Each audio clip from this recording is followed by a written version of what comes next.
What is going on? Stop telling me you want to get to the NFL and you don't come out here and show me. They hit all the time. That's what life is all about, is that especially if you could pass on information. What's up, everybody? Welcome to Chopping It Up with Buck on ADSN1.com and ESPN 730. I am Colin Cole, clearly not Charles Buckle, but I'm filling in for him as he's traveling this week. And so today, I want to welcome our special guest, former South Carolina Gamecock, also Super Bowl champion and Carolina Panther alum, Mr. Jamar Nesbit. Mr. Nesbit, welcome to the show, sir. All right. Thank you guys for having me. Absolutely, brother. Absolutely. Thanks for jumping on. So let's jump right into it, man. I had no idea, but let us know. Talk to us about your connection to Germany, man. You were born in Germany? Oh, my gosh. Yes. So I was born and raised overseas. I spent, matter of fact, all my years until high school overseas. So the majority of it was in Europe, centered around 2.5 years in Saudi Arabia. So, yeah, man. All right. So how did you make the transition from obviously growing up in Germany, where probably soccer is one of the most dominant sports, to coming over here to the U.S. and making that transition to going into the world of football? Yeah. So I tell this story as an interesting thing, how I first started playing football for high school. Being a bigger kid, I was trying to fold myself up in one of those old desks where, the desk part was connected to the chair part. So I'm just sitting in there, and I had a PE teacher walk across the front of the door, and she came in and asked if I had played football. And I told her yes. I played football and soccer in Germany, right? And so, she asked what position I played, and I told her fullback. And her eyes got really big. She was like, "Really?" And I was like, "Yeah." And I didn't think anything of it. She went on and told one of the football coaches, and they came to me and they were talking to me about it. And she found out you played football. And I was like, "Yeah." I was a defensive man. I didn't really get the ball a whole bunch. So that added a whole lot of confusion to the whole situation. But, we finally got it figured out. Now, luckily, I was at Somerville High School down there in Charleston, near Charleston in South Carolina, and big football town. Head coach John McKissick, one of the winningest football coach in the nation. And, he put me on the offensive line. I had my defensive days for all of one practice, and he sent the word down that I was going to be an offensive lineman. So that was the end of that. But yeah, that was it, man. It was all centered around the confusion of football as soccer and regular football. So that's how it all started. And I could see how easily they could make that mistake. I mean, considering all things considered, I could see how they made that mistake. But it was a smooth transition into the gridiron from yes and no. It was a challenge to learn, and so I was really focused on the challenge and catching up, because all the kids that have been there in Somerville have been playing football since they were 5, 6, 7 years old. And, coming in at 13, 14 years old, never really, learning or even knowing about it, because, overseas, we may get 2, 3 football games a year in Germany to watch. Maybe, probably the Super Bowl, and then maybe a Green Bay or a Dallas Cowboy game, or maybe a Notre Dame football game on TV. But that was really it. And, so not really knowing the rules, not really knowing the positions or any of that sort of stuff, just learning how to, get into a stance, learning how to move, learning how to hit, learning how to get hit. Those things took a little bit of time. You had a phenomenal career down there in South Carolina. Chose to go to the home state school. I mean, you had the opportunity to go to South Carolina, the University of South Carolina, what people over here on the East Coast say the real USC. Absolutely. And then you were all SEC, and much like myself, you were undrafted. So talk to us a little bit about your path as you navigate your way through college and getting your opportunity into the NFL. Yeah. So, like I mentioned, I really didn't have a really large knowledge base on what college athletics was. And so, I was blessed to have been wanted by just about every college out there, as a recruit coming out. and I could have gone anywhere I wanted. But the funny thing is, the way I narrowed down my choices were all based upon what I was going to major in.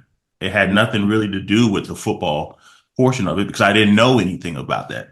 So like my top five, Chapel Hill, because I was going to think about going pre-med, Georgia Tech if I was going to be an engineer like my father, Clemson and South Carolina because they were the two in-state schools, but South Carolina because they had the number one international business school in the nation. And then I had Miami and Notre Dame in there, but my dad X'd that Miami thing. He was like, "Nah, you're not going down there." What? Why? Yeah, for some reason, he had these notions that I was not going to go to school and I was just going to be playing around on the beach. So, the very first game of the season was against Georgia. Went in the second series and played in front of, I think it was like 85 plus thousand people between the hedges, as we like to talk about it, between the hedges. Right. And ever since then, I've been on the field and had some successes. We didn't win as many games as we wanted to, or as we probably should have. Looking back at those teams, I had a lot of NFL guys that ended up in the playing. Like you mentioned, I didn't get drafted, which was interesting. I was first team All SEC, freshman All SEC at guard, first team All SEC at left tackle. Then they moved me to center my senior year because no one else could snap the ball. And I ended up being, I think, second team All SEC at center, a position I had never played before. And ended up not getting drafted. Now, I attribute a lot of that to our coach getting fired and everybody just, going their separate ways and all that sort of stuff. But, we went 1-10 that year. So that probably contributed a lot to it. Mm-hmm. And, there wasn't as much information or the freedom of information like there is now, right? Like you couldn't be your own advocate like you can today. You can't put out stuff. You can't, you can't speak for yourself the way you can today. So I think that, that had a lot to do with it, but it is what it is. I was able to choose which organization I went to try out for. And I was telling my sons this. I said, I actually chose the Carolina Panthers for a couple of reasons. One, Tony Wise was one of the few offensive line coaches that came down and worked me out before the draft. I said, and then two, I said, man, if I'm going to go, try out, I don't want some long ride home if I get cut. Like, I don't want to have to, drive 10 hours and then have to sit in that 10 hours, just sit in that despair and all that. So I chose Carolina because it was really close to the house. And, I had an opportunity in there and things worked out. Speaking of that, so tell us what was the biggest challenge? What was your biggest challenge leaving the SEC, leaving South Carolina to enter the NFL? What was the biggest challenge for you? I think the SEC really prepared me for the NFL because a lot of the guys that I ended up playing against were the same guys I played against in college, right? So from that aspect, the knowledge that I could do it was there just simply because I was seeing the same faces that I had already had success against, while we played in college.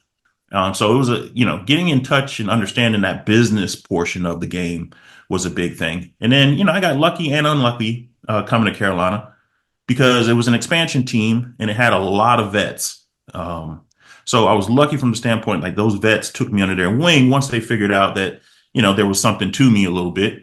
But at the other portion of that, it was a really vet laden team. So they didn't practice. So all that practice time fell on me. And I had, George Seifert as a head coach, and our practices were famous for going for like 3-4 hours. Like during training camp, those practices were 3-4 hours. Now, they weren't the most physical practices like you hear, some AFC teams where they bang all the time. But a 4-hour practice is a 4-hour practice. And when you're taking 1s, 2s, and 3s, man, my tongue was dragging on the ground. I went from weighing in at 315 thereabouts at the start of camp to around, 289, 290. You know what I mean? I gained, obviously, I don't go without meals, but, I was able to gain it back, but I was dried up. So, but it was, positive and negatives. I credit Coach Seifert for giving me my shot all the time. So, and then you go to one of the biggest rivals to the Panthers, the New Orleans Saints. Talk to me about that transition. What was it like going from the Panthers locker room to the Right. Saints room? What was the culture like for you at that time? Ooh. Well, I'll be remiss. There was one year between the two teams. I went to Jacksonville for '03, Okay. and another expansion team. Del Rio's first year as a head coach. But the funny thing is, we still played the NFC South that year. So I left, went to a whole completely different conference, and I still played the same guy. So my entire career really was in the NFC South. But I will tell you this, it was a completely eye-opening experience leaving the Carolina Panthers, where it was really family oriented, really, just vet laden. Like if somebody came into work late, it was a huge thing type situation. To New Orleans Saints, under Hazlitt, completely different situation, completely different culture. I liken it to that. I don't know if you remember this doggone TV show that they try to put on. Matter of fact, it was around '03, '04, Game Changers. And, they depicted us so badly on that show that the ESPN, the NFL, like they all tried to get that show taken off. It didn't last long, but they were talking about, guys at halftime smoking cigarettes and sending dudes to go get girls and, all this sort of stuff, right? They depicted all that. I was like, man, that's not true. Yes, I remember that. Yes. Man, I went to New Orleans and it was so close to that. I swore they had cameras in that locker room. Like it was ridiculous. Just the cultures were just completely different. It was one of those situations where it really was night and day difference than what I had been exposed to in the NFL, just from an organizational standpoint. Now, the organization has gotten better. Different leadership had come in, and I don't ever want to say anything bad about previous coaches or anything like that, because they gave me an opportunity and they believed in me. But there was just a difference between how things were run between the different coaching staffs. I gotcha. So you mentioned being there during that time with Katrina and being there for such a long time. You were there during the time when they went ahead and won it all, and got yourself a Super Bowl ring, man. So tell me, being a part of that select group, what was your greatest moments, your greatest memory from that season? Woo. Personally, I think the Super Bowl for us as the Saints was more. Don't get me wrong; it was a great time and a great experience. And New Orleans throws parties like no one else. The celebration after that game and leading up to that game throughout the entire playoff run were ridiculous. But I would be remiss if I don't go back to 2006 when, we started that whole situation. I think I take more pride in that '06 season than that '09 season when we actually won it, just simply because we were building something and we weren't expected to. By the time we won the Super Bowl in '09, people, the narrative was more like, it's going to happen because the offense was so prolific. Like we're scoring enough points if we could just get the defense to do this type situation. But my favorite time in my entire career was probably that '06 season, just because we built something. And then, off the backs of that foundation, I think '09 happened. But in '09, I would say that parade afterwards was something I'll never forget. Holding my kids on my shoulders while the trophy was walking down the field, something I'll never forget. The kids have pictures of that. They remember that. And, that was the biggest thing. And the city of New Orleans doesn't forget, man. I mean, without the Saints, the only other thing they really have going on down there from an athletic standpoint is LSU. So, getting that love and that appreciation from that fan base is something I'll never forget. It's something I really compare most other professional city teams to. It's something that even here in Carolina, I kind of wish they had a little bit more of what New Orleans gave the players down there. I think you would have more players beyond coming and retiring here for all the stuff that it offers, families and all that sort of stuff. I think you would have more free agents wanting to play here if the fan base treated the players the same way like New Orleans did. Well, we both know that this is a transient city, unfortunately, and there's too many fans from every other city, every other state, every other football team that are residing in this city. So it makes it a little difficult, but it is what it is. With that, we're going to take a quick break here on Chopping It Up with Buck. I am Colin Cole with our special guest, Jamar Nesbit.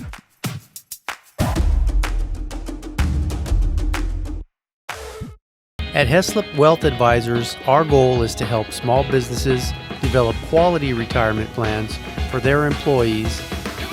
We provide the learning tools to help your company succeed and unmatched customer service.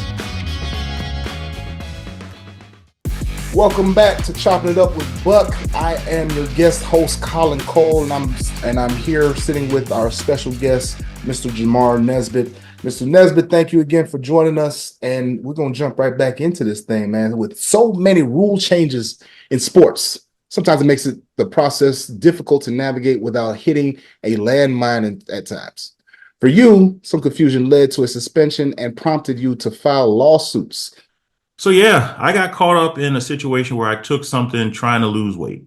Fat guy trying to make sure you make weight on Thursdays. And I got rolled up and caught up in that whole star cap situation, which is interesting because, as you mentioned, rule changes and, who follows the rules and who enforces them and all that sort of stuff. I took something that I bought at GNC, read the package, sent it in, had it tested, and literally only got back something that said you are responsible for whatever you put in your body. Nothing saying that there was anything illegal in it. Nothing saying that you can't take it. That blanket statement. Guys have been taking that stuff for years. It's like it was a water pill. It made you sweat, made you pee. Helped you lose those 5-6 pounds before you had to weigh in on Thursday. Nothing nefarious, nothing more than that. Fat guy trying to lose weight. That's all it was. And we even sent it in and all that craziness. And so it came back that the stuff had an illegal substance in it, actually a heart medication that wasn't listed on the bottle. That information came out. So supposedly the league had known about it, hadn't said anything really about it. So obviously my standpoint, I was like, wait a second. There's a heart medication situation in this. So this isn't a situation where something was tainted. This was something that was purposely put in there so their product actually would work. And they just didn't put it on the bottle type situation. So I was like, all right, fine. I took my suspension because I took it. I couldn't say that I didn't take it. I took it. So I turned around and sued the company. And so, their company does what all companies do that don't want to stand up and take responsibility. They filed bankruptcy and they went out of business. And so that is what it is. So, my forewarning to all guys, and it has been since that whole situation has happened. Yes, you are responsible for whatever you put in your body. That's the blanket statement. And it's, it's one of those things that, the league can rest on. But more importantly, being aware and being proactive about your situations, right? Like I'll tell people right now, like, had I controlled my weight a little bit better, I probably wouldn't have been in that situation to deal with it. Now, as the rules have changed and things that are tested and aren't tested and things that they can do and can't do are completely different than when you and I played. Some of the science has been listened to and understood and put in place. So, THC isn't necessarily tested for these days. And, for the guys that partake in some of those things, it's a benefit. Science has come out, speaking about, the pain management aspects of it and how much better it is potentially, I'll say allegedly, compared to, pharmaceuticals and narcotics and those situations. So, I'm glad that, they're taking the steps to try to help the guys manage some of those situations. But it was really one of those deals that I felt a couple different ways about it. One, I was glad rules are in place to try and keep, fairness amongst the sport and all that sort of stuff. But, two, I felt kind of left out there a little bit because, I've never cheated the game in my life, right? And I get it. Shifting gears a little bit. Shift All right. gears. That was a tough one. Shift gears a little bit. You, sir, were obviously a talented athlete, and so now that you've gone on with your life and whatnot, you've had some additions to the Nesbit family, and they have shown some promise. Let's talk a little bit about Bryson and Michael and their decisions to follow you on that gridiron, man. How's that been? For all the things that I've ever accomplished in my life and moments that I've been a part of, I am more proud and take more enjoyment watching these guys go out there, these boys go out there and fulfill their journeys and their dreams and all that sort of stuff. And I get to live vicariously through them. So Bryson has just finished his fourth year at the University of North Carolina. And I'll brag on him. He finished as the university's leading touchdown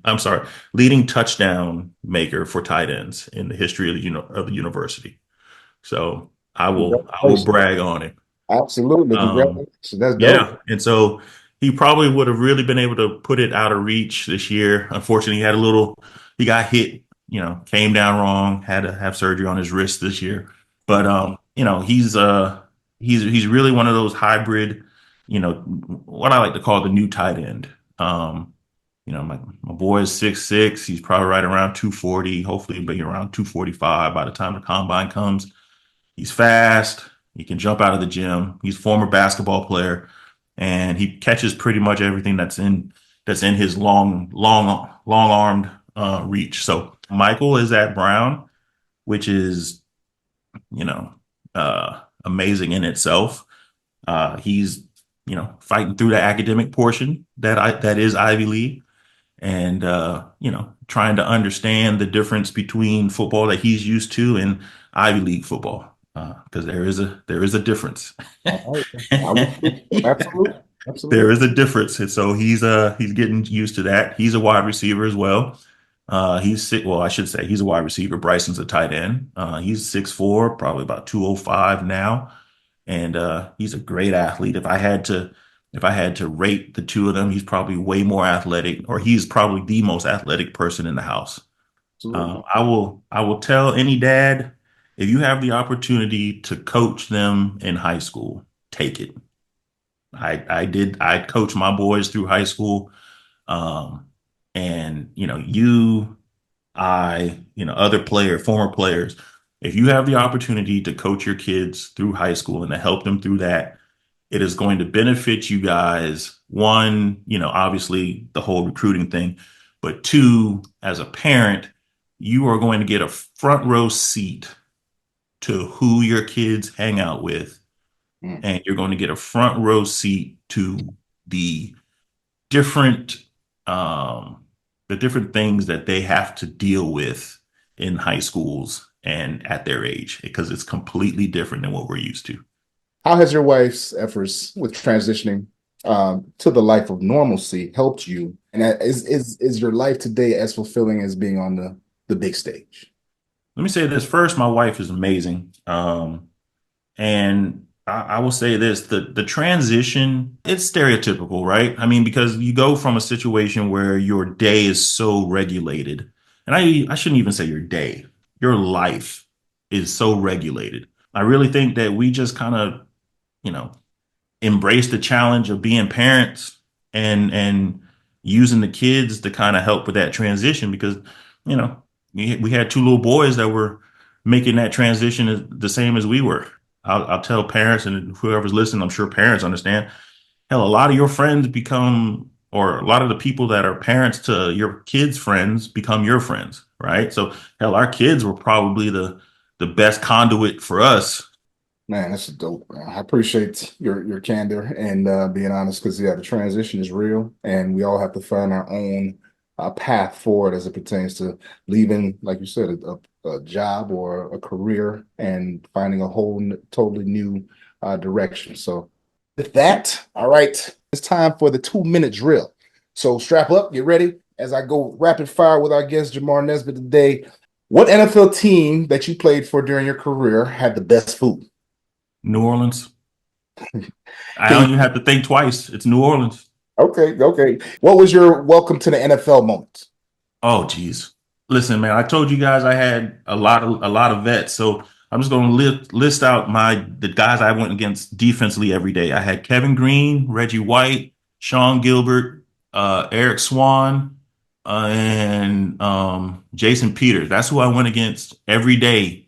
So I was groomed, and my vet at the time, was Nate Newton. So I had nothing but vets looking over me my time coming in the league. So I benefited greatly. I didn't know Eric Swan played here. Yes. Listen, wow. he's the only dude. He's the strongest guy I've ever gone against. And pass protection, training camp, he double axe handled me. I opened my hands and he brought it back up and hit me up under the jaw. I couldn't eat for 3 days. 3 days in training camp, I couldn't eat. Wow. Looking back at sports movies, which one would you star in and what character would you be? All right. So my wife, if she ever sees it, she's going to kill me. So Blindside came out, right? And so we're going on vacation. We don't have the kids. And we're walking in Charlotte Airport. And, we're walking down the airport. I'm still a player. I think second to last year, 10th or 11th year in the league. I can't remember. And, the people pushing the carts or whatever keep looking. And I'm just like, maybe they recognize me or whatever. So one of the gate agents comes to my wife and asks if I'm the guy from Blindside and if she was he was the mother. What? Okay. Yes. So she will hate that I said that story, but yeah. So that I guess that one. So you were Michael Orr and she was Sandra Bullock. Exactly. I got you. Exactly. All right. What word do you have a hard time pronouncing? Ooh. You know what? I think it's esophageal. Esophageal. I try to keep up with the vocabulary every so often, but yeah, there's some that get me. My son, my youngest, that's up in Brown right now, he hits me with a couple words every so often that, I act like I know what he's talking about, then I got to go look it up. What were you most afraid of as a child? Oh, you know what? Truth be told, there was a high dive in Saudi Arabia, and that sucker was easily. It was one of those platforms. So it was a 10 meter, so it was 30 feet high. And so that was the thing I was scared of the most because you had to be able to jump off that sucker in order to get to pass the swim test. I could swim, but I was not going off that 30-foot high dive. So that was the thing I was scared of the most for the longest time. Obviously I had to do it sooner or later, but if I had to think about it, that height situation was a detriment for me. All right. So last question. Who is your hero? Yeah, man, I'm gonna be real cliche and just say my dad. I've tried to pattern a lot of what I do with my sons after what he did with myself and my brother. And then how I treat people. I try to pattern myself after that. I mean, he's been successful with what he's done. I very rarely, if any time, ever heard a negative thing about him. Even when people didn't know I was his son. So I would have to say my father. I think that's a go-to for most of us. I do the same thing. That, sir, will wrap up our rapid fires question. You did a tremendous job. Appreciate you on doing that. Jamar Nesbit, of course, has had a tremendous career in the NFL and a tremendous guest as well. Thanks to everybody for tuning in to this week's episode of Chopping It Up with Buck. Again, I am your guest host, Colin Cole, and be sure to follow all of our social media channels and visit the website at adsn1.com for sports content around the Carolinas and weekly episodes of Chopping It Up with Buck, and see who's dropping by to chop it up and share their experience on the next show.